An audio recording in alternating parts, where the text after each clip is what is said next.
नमस्कार दोस्तों, मैं राजेश साहू इंस्पायर एकेडमी भोपाल में आप सभी का स्वागत करता हूं। आज हम class 10th maths Hindi medium का चैप्टर 2 पढ़ेंगे, बहुपद। तो आइए स्टार्ट करते हैं। देखिए, सबसे पहले हम इस चैप्टर में दो चीज़ों के बारे में बात करेंगे, अचर राशि और एक है आपकी चर राशि। एक अचर राशि है और एक चर राशि है। अचर राशि क्या होती है और चर राशि क्या होती है, इसके बारे में हम थोड़ा सा डिस्कस कर लेते हैं। देखिए, अचर राशि वे राशियां होती हैं, अचर राशि क्या होती हैं? वे राशियां जिनका मान परिस्थिति के अनुसार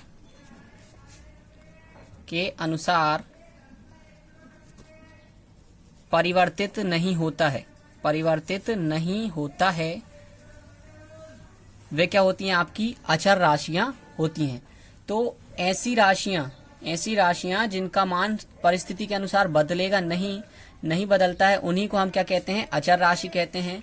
जैसे कि हम उदाहरण देख लेते हैं। देखिए, 0 हुआ, 1 2 3, इनके जो मान हैं वो फिक्स हैं, किसी भी परिस्थिति में इनके मान में कोई परिवर्तन नहीं होता है।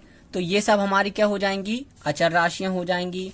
फिर इसके बाद हम बात करते हैं चर राशि के बारे में। तो चर राशि वे राशियां होती हैं, वे राशियां जिनका मान परिस्थिति के अनुसार बदलता रहता है। परिस्थिति के अनुसार बोलें आप, या फिर प्रश्न के अनुसार भी हम बोल सकते हैं, या आप बोल दें प्रश्न के अनुसार बदलता रहता है। ठीक है, परिवर्तित होता रहता है या फिर बदलता रहता है।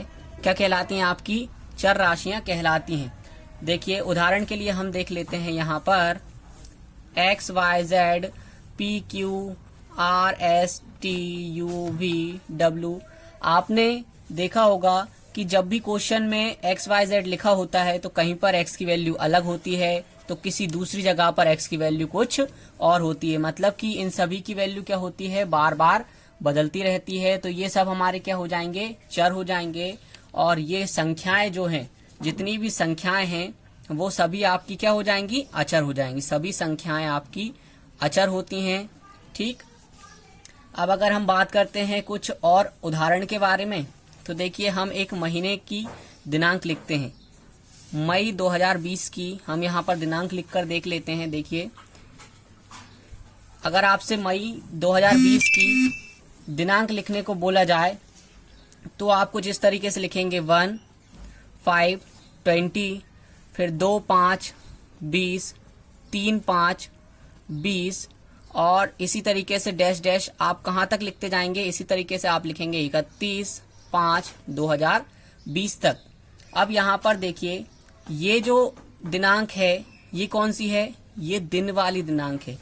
यहाँ बीच में जो दिनांक लिखी है हमने, वो है हमारी महीने वाली दिनांक।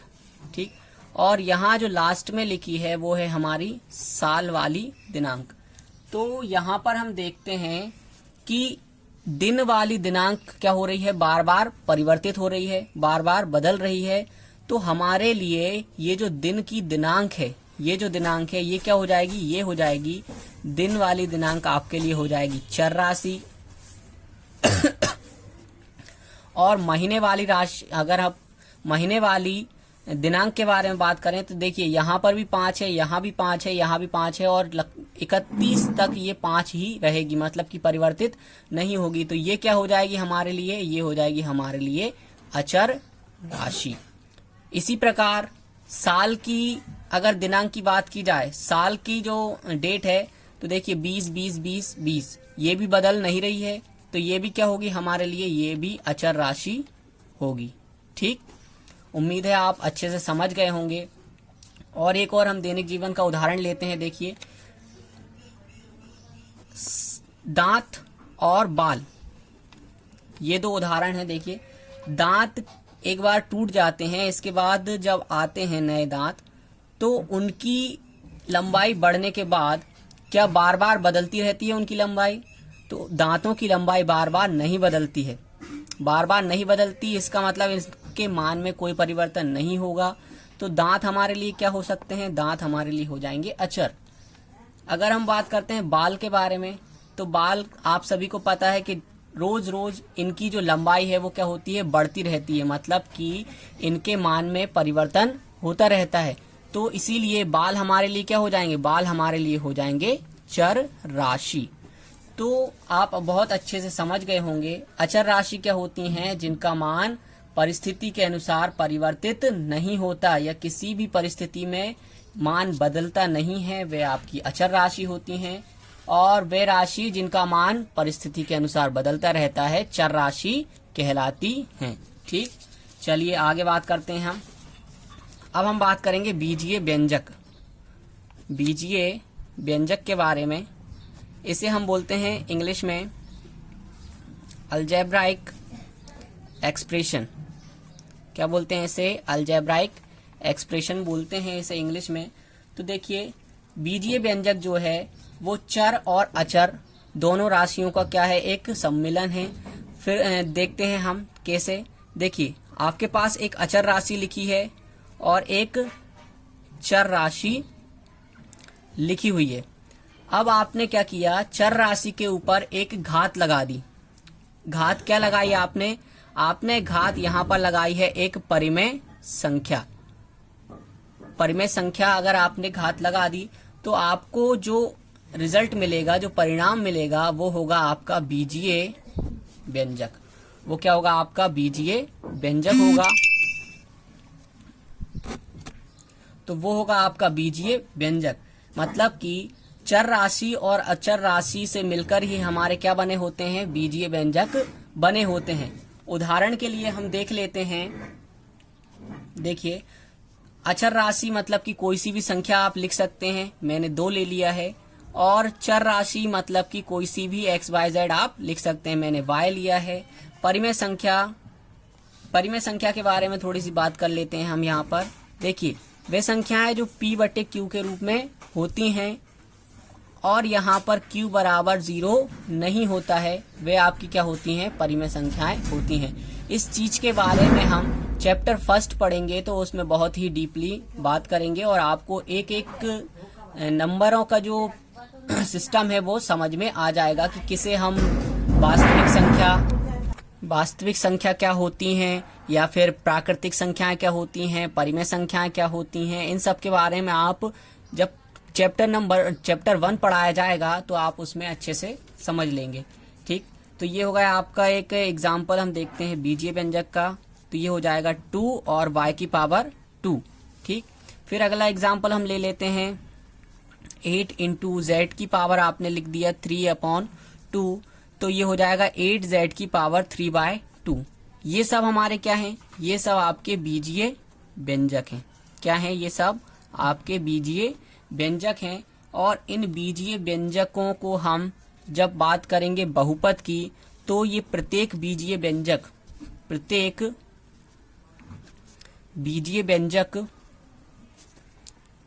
को बहुपद का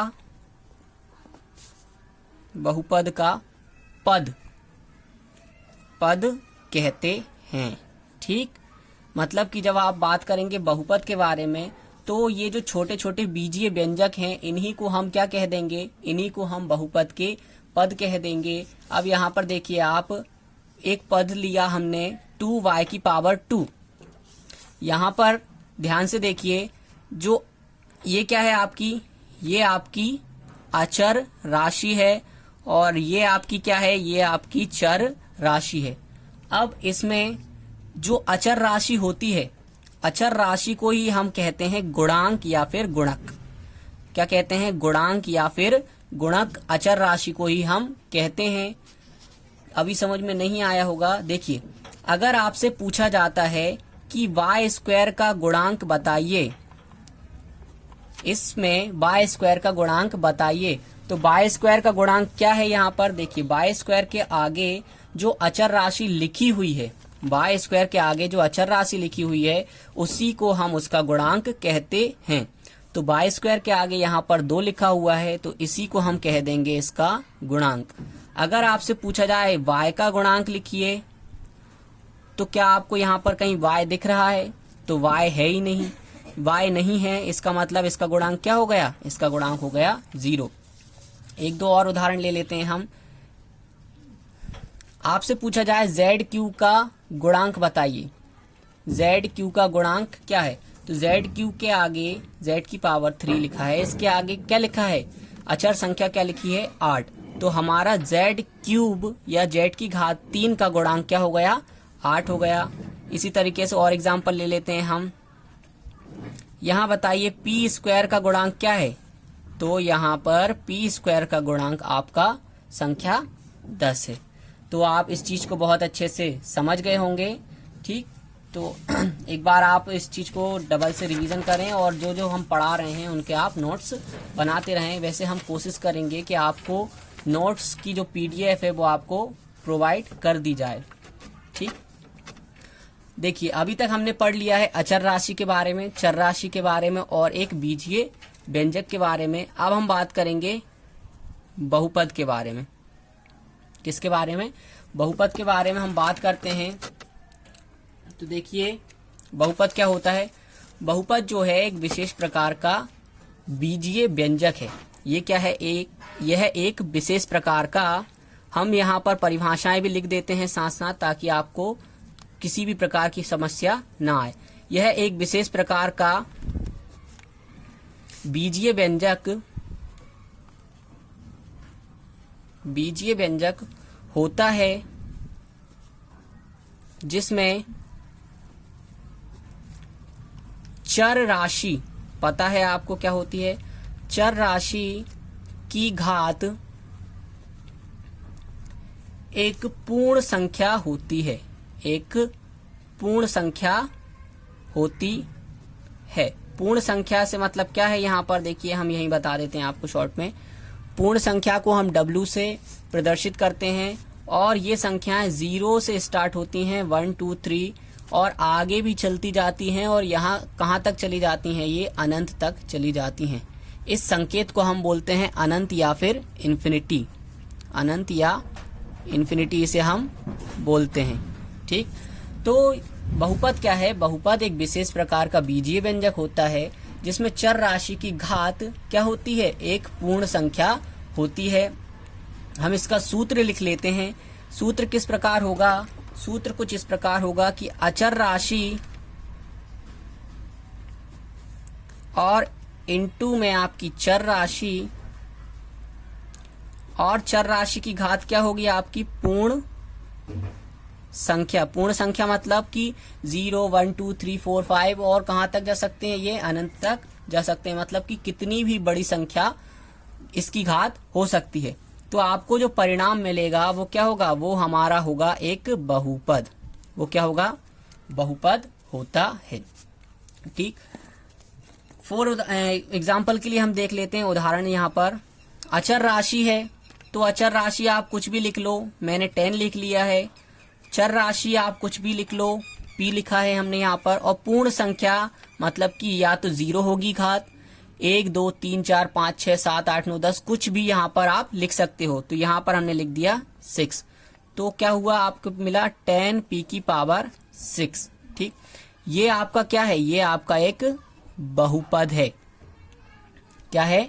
बहुपद है। अभी आप थोड़ा सा कंफ्यूज होंगे बीजीय व्यंजक में और बहुपद में, लेकिन उस कंफ्यूजन को हम यहीं पर अभी दूर कर देंगे। 12 इंटू Q की पावर 3 क्या हो जाएगा? 12 Q की पावर 3। ये भी क्या है? एक बहुपद है।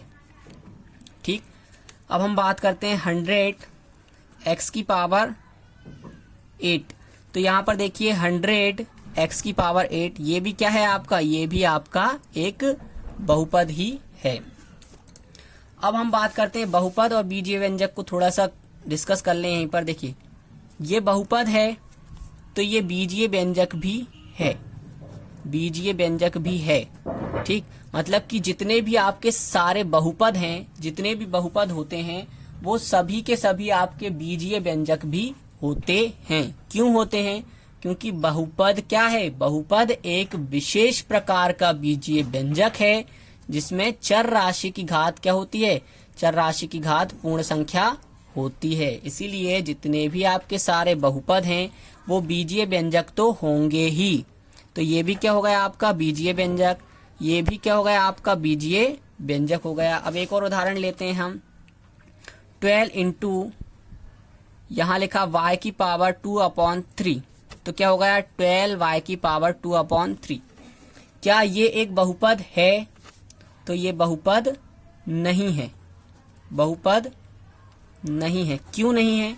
क्योंकि यहाँ पर आप देखिए कि जो चर राशि की घात है वो क्या है, एक परिमेय संख्या है।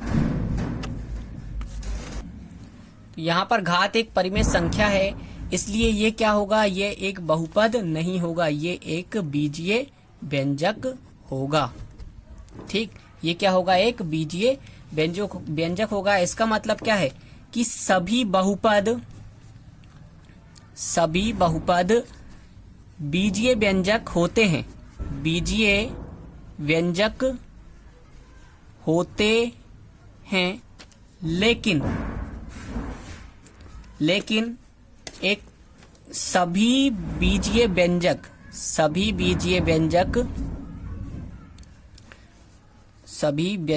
लिख दिया हमने यहाँ पर, सभी बीजीय व्यंजक बहुपद नहीं होते हैं। केवल वही बीजीय व्यंजक आपके बहुपद होंगे जिसमें चर राशि की घात क्या होगी, एक पूर्ण संख्या होगी। जिसमें चर राशि की घात पूर्ण संख्या होगी, सिर्फ उसी को हम कहेंगे कि वह बीजीय व्यंजक बहुपद है, नहीं तो बहुपद नहीं है। ये बात आपको। अब हम बात करते हैं बीजीय बहुपदों के जो प्रदर्शित किया जाता है वो किस प्रकार प्रदर्शित करते हैं। देखिए, बहुपदों को हम जब भी लिखना होगी बहुपद, तो बहुपद को px, gx, qx, fx से दर्शाया जाता है। इसका मतलब क्या है कि जब भी आपको बहुपद लिखना हो तो आप क्या लिख सकते हैं, px, qx, gx या फिर कुछ भी लिख सकते हैं। तो या फिर आपको कहीं पर px, gx, qx लिखा हुआ दिखे तो आप क्या समझ जाएंगे कि यहाँ पर क्या लिखा हुआ, एक बहुपद लिखा हुआ है। अब देखिए यहाँ पर px जैसे ये लिखा हुआ है, तो इसका मतलब क्या है, इसका मतलब है कि जो बहुपद है, बहुपद किस राशि में है, x चर राशि में है। मतलब कि बहुपद में जो चर राशि इस्तेमाल होगी, प्रयोग की जाएगी, वो चर राशि आपकी x होगी। और p हमने इसलिए लिख दिया है क्योंकि p4 होता है पॉलिनोमियल, और पॉलिनोमियल को ही हम क्या कहते हैं, पॉलिनोमियल को ही हम बहुपद कहते हैं।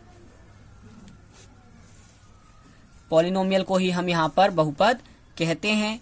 तो ये चीज आपको समझ में आ गई होगी कि px, gx, qx इन सभी से हम बहुपद को प्रदर्शित करते हैं। ठीक, चलिए अब हम बात कर लेते हैं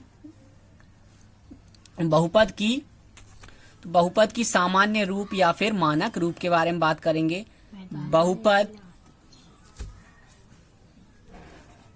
का सामान्य रूप बोले या फिर मानक रूप, सामान्य रूप या फिर मानक रूप बात एक ही होती है। देखिए सामान्य रूप या मानक रूप के बारे में, तो यहां मैंने लिख लिया है px बराबर, ठीक, क्या लिख लिया, px बराबर, यहाँ पर p से क्या है, पॉलिनोमियल मतलब बहुपद है, और x क्या है, यहाँ पर एक चर राशि है। मतलब कि जो बहुपद होगा उसमें चर राशि क्या होगी, चर राशि होगी उसमें x।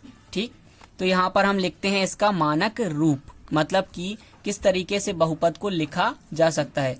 तो जब भी बहुपद लिखा होगा तो a0 x की पावर 0 प्लस a1 x की पावर 1 प्लस a2 x की power 2 plus dash dash dash, जैसे जैसे यहाँ पर a की नीचे संख्या बढ़ती जाएगी वैसे वैसे x की घात भी बढ़ती जाएगी, और ये कहाँ तक जा सकती है, an और x की पावर n। n से मतलब है कोई भी नंबर यहाँ पर हो सकता है, कोई भी संख्या यहाँ पर n हो सकती है। ठीक, तो इस तरीके से ये क्या हो गया, आपका बहुपद का एक सामान्य या फिर मानक रूप हो जाता है। ठीक, जब भी बहुपद को लिखेंगे तो हम इसी तरीके से लिखते हैं। कभी कभी इसका उल्टा रूप भी आपको देखने को मिल जाएगा, जैसे कि an, ये नंबर, ये जो पद है, इस पद को हम क्या कर लेंगे, इधर लिख देंगे और इन सभी को उस तरफ लिख देते हैं। तो an x की पावर n प्लस फिर एक कम कर देंगे n, मतलब यहां मान लेते हैं 10 है, तो 10 से एक कम क्या होगा, n 10 माइनस 1 और x की पावर n माइनस 1 हो गया, plus dash dash dash plus a1 x की पावर 1 प्लस a0 x की पावर 0 हो गया। तो आप इस तरीके से भी बहुपद का जो सामान्य रूप है लिख सकते हैं, या फिर इस तरीके से भी आप इसे लिख सकते हैं। अब यहाँ पर देखिए ये सभी क्या है, ये प्रत्येक जो है वो क्या है, बहुपद का पद, बहुपद का पद हो गया। ये भी क्या है, पद है, ये भी क्या है, पद है, ये भी आपका एक पद है, ये भी पद है, ये भी पद है, ये भी है, ये भी है, ये सभी क्या है, आपके पद हैं। और यहाँ पर हम बात करें अचर राशि की, तो अचर राशि देखिए यहाँ पर अचर राशि क्या होगी आपकी, a0 a1 a2 a3 dash dash dash an, ये सभी आपकी क्या हो जाएंगी, ये सभी होंगी आपकी अचर राशि। और हम बात करते हैं चर राशि के बारे में, तो चर राशि आपकी क्या है, यहाँ पर चर राशि है आपकी x, ठीक। तो ये हो गई आपकी अचर राशियां, ये हो गई आपकी चर राशियां, और ये आपके जो छोटे छोटे पद हैं इन्हीं को हम कहते हैं बहुपद के पद, ठीक। चलिए आगे बात करते हैं हम बहुपद की घात के बारे में। बहुपद की घात क्या होती है, इसे हम इंग्लिश में बोलते हैं degree of polynomial, degree of polynomial इसे बोला जाता है। तो डिग्री ऑफ पॉलिनोमियल क्या है, देखिए किसी बहुपद में चर राशि होती है और अचर राशि होती है, इन दो के अलावा और कोई चीज नहीं होती है। तो हम बात करेंगे चर राशि के बारे में। देखिए किसी बहुपद की जो चर राशि होगी, किसी बहुपद में जो चर राशि है, उस चर राशि की सबसे बड़ी जो घात होती है, सबसे बड़ी घात किसकी, चर राशि की सबसे बड़ी घात, चर राशि की सबसे बड़ी घात को ही बहुपद की घात कहते हैं। तो यहाँ पर लिख देते हैं हम, किसी बहुपद में चर राशि की